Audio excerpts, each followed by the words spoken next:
ಇದೆ. ಈಗ ಒಂದು ಚೀಟಿಯನ್ನ ನಿಮ್ ಜೊತೆಗೆ ಇಟ್ಕೊಂಡು ಅಡ್ಡಾಡ್ತೀರಿ ಅಂತ ಹೇಳಿ ಮೊನ್ನೆ ನಿಮ್ ಭಾಷಣ ಕೇಳಿದೆ ಸರ್. ಏನ್ ಈಗ 9 ಗೆದ್ದಾವು 10 ಗೆದ್ದಾವು ಅಂತ ಹೇಳಿ ಚೀಟಿ ನನ್ ಕಡೆನೂ ಐತಿ ಅಂತಂದ್ರಿ. ಚೀಟಿ ಒಳಗೆ ಹೆಸರು ಯಾರ್ಯಾರು ಅನ್ನೋದು ಬಹಳ ಕ್ಯೂರಿಯಾಸಿಟಿ ಐತಿ. ಸೀಟ್ ಅಲ್ಲ, ಮರಾಠಿ ಒಳಗೆ ಚೋಪಡಿ ಅಂತ.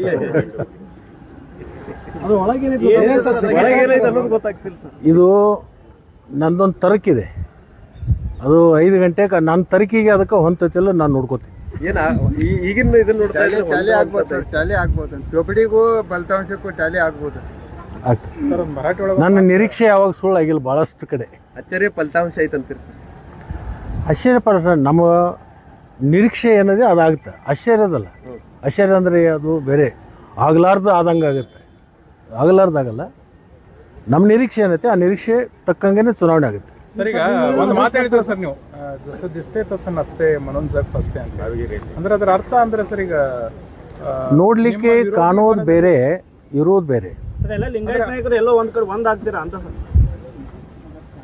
ಯಾವುದೇ ಒಂದು ಜಾತಿ ಆಧಾರದ ಮೇಲೆ ರಾಜಕಾರಣ ಯಶಸ್ವಿ ಆಗಲ್ಲ.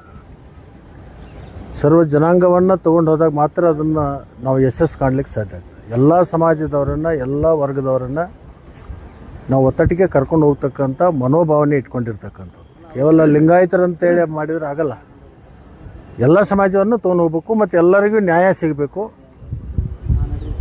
ಸರ್ವರಿಗೂ ಸಮಬಾಳು, ಸರ್ವರಿಗೂ ಸಮಪಾಲು ನಮ್ಮ ಸಿದ್ಧಾಂತ. ಡಿಸಿಸಿ ಬ್ಯಾಂಕ್ ಪವರ್ ಸೆಂಟರ್ ಬದಲಾಗುತ್ತೆ ಸರ್ ಈ ಚುನಾವಣೆ.